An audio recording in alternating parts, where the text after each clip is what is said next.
Здравейте! В това видео ще ви запозная малко по-детайлно с точка номер 4 – вътрешния дизайн. Отиваме на каталозите и си избираме кухни. Съществуват два типа кухни като раздели.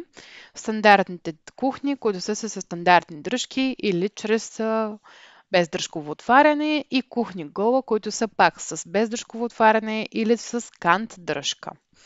Надолу имаме различен тип бленди, които са необходими за вашия проект. Също отворени етажерки, различни видове съществуват.